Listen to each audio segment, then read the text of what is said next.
అరే గీ కలికాలంలా జర భద్రంరా నాయన. బయట తిరిగేటోళ్ళనే కాదు, సోషల్ మీడియాలా అమాయకంగా కనిపించే కిలేడీలను చూసి కూడా మోసపోవద్దు. ఇగో ఇనతందుకు సినిమా కథ లెక్కున్న గుండెలు వగిలిపోయే నిజం ఇది. కేతన్ అగర్వాల్ అసొంటి ఒక పసిపాప అసొంటి అమాయకుని సియా గోయల్ అనే ఒక నయాకాలపు కిలేడి కనికరం లేకుండా కథం చేసింది. ఇక కథ గిక్కడితోనే అయిపోలేదు. ఆ తర్వాత ఆమె చేసిన యాక్షన్ చూస్తే ఆస్కర్ అవార్డు సుతా చిన్నపోతుంది. అసలు గీ కిలేడి చేసిన కిరాక్ వేషాలేందో అరుచుకుందాం పాండ్రి.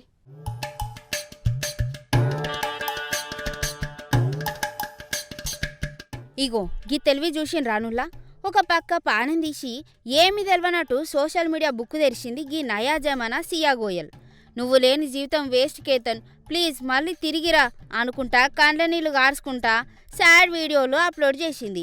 దానికి తోడు పెద్ద పెద్ద ఫోటోలు పెట్టి శ్రద్ధాంజలి అనుకుంటా బిల్డప్లు ఇచ్చింది. గీ ముసలి కన్నీళ్ళు చూసి నెటిజన్లు కూడా అయ్యో పాపం ఎంత కష్టం వచ్చింది పిల్లకి అని నమ్మిండ్రు. కానీ పాపం బండి లోపలేసిన స్కెచ్ బయటపడే వరకు జనాలు నోళ్ళెళ్ళబెట్టిండ్రు.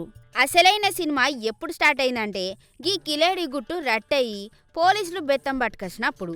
గీ ఘోరం మహారాష్ట్రలోని పూణే తనున్న లోహగఢ్ కోటలో అయింది. చనిపోయిన కేతన్ అగర్వాల్ ఒక పెద్ద బిజినెస్ మ్యాన్ కొడుకు. గీ సియా గోయల్ అనే పిల్లతోటి ఈ ఏడాది ఫిబ్రవరిలో నిశ్చితార్థమైంది. నవంబర్లో పెళ్లి కోసం రాజస్థాన్లో ఏకంగా 17 కోట్ల ప్యాలెసు, చుట్టాల కోసం 2 ప్రైవేట్ జెట్ విమానాలు కూడా బుక్ చేసిండ్రట. కానీ ట్విస్ట్ ఏందంటే గీ పిల్లకి లోపల చేతన్ చౌదరి అనే లవర్తోని సీక్రెట్ లవ్ స్టోరీ నడుస్తుంది. వీళ్ళిద్దరు కలిసి 6 నెలల్లో ఏకంగా 2004 సార్లు ఫోన్ మాట్లాడిండ్రట. పెళ్ళిట్టం లేక ఇంట్లో చెప్పలేక కేతన్ను దునియాకేంచి లేపేయాలని ఇట్లా కిరాక్ ప్లాన్ వేసిందట.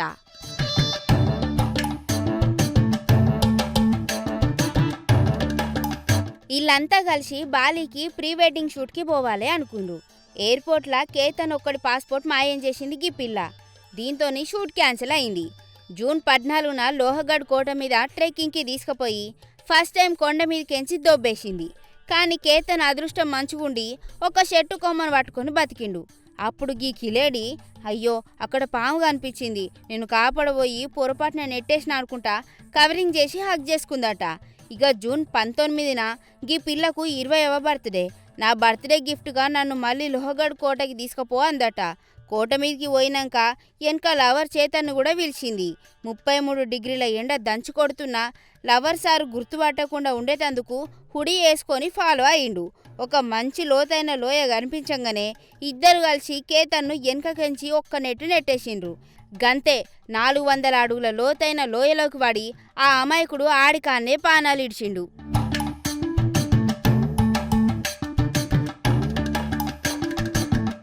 అరే సినిమా స్క్రిప్ట్ రైటర్లు కూడా గింత దారుణమైన కథ రాయరు కావచ్చు.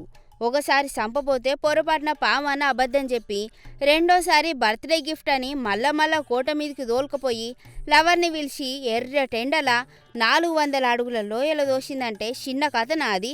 అటెన్క ఏం తెలియనట్టు ఫోటోలు దిగంగా లోయల జారి పడ్డట్టు పోలీసుల ముంగట యాక్షన్ చేసింది. ఈ ఎండాకాలంలో సుతా ముసుగేసుకున్న లవర్ గారి హుడీ సీసీటీవీలు దొరికినాయి. పోలీసుల దెబ్బకు గీ కిలేడి గుట్టు రట్టయింది.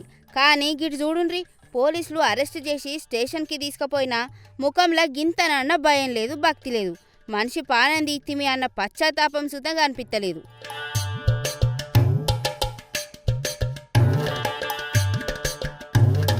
ఏదో ఫ్యాషన్ షోలో ర్యాంప్ వాక్ చేస్తున్నట్టు గాల్లో జుట్టు ఎగరేసుకుంటా ఏమీ జరగనట్టే కూల్గా నడుచుకుంటా పోవట్టే. గీ పొగరు గీ లెవెల్ క్రూరత్వం చూసి పోలీసులకు సుతం మతిపోయినట్టున్నది. చంపేటప్పుడు గుండెల్లో దయలేదు, దొరికినా కూడా కండ్లల్లో బెదురు లేదు. గీ సోషల్ మీడియా రీల్స్ వెనుక అమాయకపు ముఖాల వెనుక ఎసొంటి ఘోరాలు దాగున్నాయో చూసిండ్రు కదా. అమాయకుడి పానం తీసి మళ్ళీ తిరిగి రమ్మని వీడియోలు పెట్టుకుంటా ఏమన్నా కథలు పడ్డదా? కోర్టుల పక్క ఊరి శిక్ష ఇయ్యాలి. నమ్మిన ఈమె వెనుక తిరిగి ఈమెనే పెండ్లామనుకొని మురిసి కాలం చేసినగా కేతన్ అన్న తనకే వంపాలని కోరుకుంటారు చాలా మంది. అయినా గీ సియా గోయల్ నయా యాక్టింగ్ ముచ్చట్నే వేర్పోన్రి, జర పైలముల్లా జనాలు.